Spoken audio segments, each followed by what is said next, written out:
When it comes to the World Health Organization, pandemic treaties, and your country looking to subcontract out your medical sovereignty to a private organization, the one man you think about when you need to know what's really going on is James Roguski.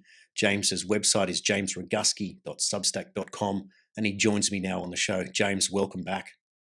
Well, thank you very much for having me. I published some interesting stuff, and I'd like to try to explain all of this gobbledygook into English that I think people can relate to. Yes. And so last year, the World Health Assembly, which is the 194 nations that come together to decide upon the future of your health, actually did adopt amendments to the international health regulations. And so if you think about that as having somebody go purchase something for you, right? Your delegates went to Geneva and they bought you some amendments to the international health regulations. And so there's a return period. It's actually called a period to reject the amendments that they adopted. And that's 18 months. Well, we're 16 months beyond that time when they adopted these amendments back on May 27, 2022. And the time period to reject them is 18 months. So, this is an urgent warning, but it's not like, in 5 minutes, something's going to happen. On December 1st, the deadline for every nation's leader to reject the amendments that were adopted on May 27th, 2022, the deadline is December 1st. And so if you think about it, that, you bought, a suit or a pair of shoes or, a tool at a hardware store, and they gave you a certain period of time to return it. Well, the return period or the rejection period for the amendments that were adopted last year is coming up on December 1st. And so I view this as a public service announcement for the president, prime minister, king, queen, or pope in the sovereign nation in which you reside. I'm going to venture to guess that rejecting the amendments that were adopted last year is in the front of their minds. They've probably got some other stuff that they're focused on, and it may very well be that they're new to the job. They might not have been in power back on May 27th, 2022. They probably have not been properly briefed by the deep state members of their own government who did this a year and a half ago. And so let your leader know, take this message to your leader, if you will, and say, look, there are these pending amendments that they're not asking nations to vote on them or to adopt them or to have parliament, give their blessing or Senate advice and consent. And the prime minister or president or king or queen or pope do not need to sign them.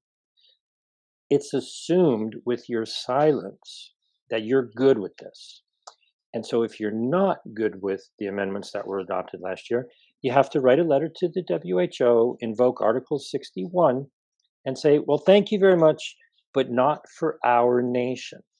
Now, I have a suspicion that I cannot prove that many of the nations know that they have the authority to do this, and they may very well be planning on rejecting the amendments, on or about just before December 1st. And so if your nation trusts that all of the other nations are not going to do that, your nation might get punked by some of the other nations who decide to step out at the last minute. And then once the deadline is passed, you missed your opportunity. So if you want to retain the status quo and reject the amendments from last year, you got about 2 months to do it. So you better get on it. It's a major issue. It's probably the most pressing of all issues that proves that the world is trying to move towards a single government or a single authority in managing the people of Earth. and the idea that your country and its sovereignty is thrown out the window, and that is why it's so pressing. James, so what you're saying is that the leaders of the country are the ones that can say to the World Health Organization and the World Health Assembly that we don't want to take part, but the only way that they're going to do that is if enough people get under the skin of the world leader by perhaps writing to them consistently and saying, I don't want a part of this, that this may be what gets them over the line. Are you hopeful that this will be somehow stopped in its tracks? Uh, I'm I'm very optimistic that some nations have skilled diplomats who know the rules and will advise their leaders to do what is best for their country. Okay, they proved that. We talked about this a little bit beforehand. 11 nations did that at the United Nations on the very last day, September 17th, before a week of meetings where they were hoping to just have everybody just say everything's okay. 11 nations wrote a letter to the United Nations, and they messed up their wonderful plans at the last minute. And then at that point, there was nothing that they could do. And so the idea here is, I'll just ask the audience, I'll ask you, did you even know last year on May 27th that amendments to international health regulations were adopted? Did you get a memo? Was there a public comment? Did anybody ask you for your opinion? Or did they even bother to tell you what they did? And so the problem is the system. So Mm. ultimately, the answer is to exit the WHO. People around the world are jumping onto that idea. You can go to exitthewho.org. But in the immediate future, the deadline to reject what was adopted 16 months ago now is coming up very quickly.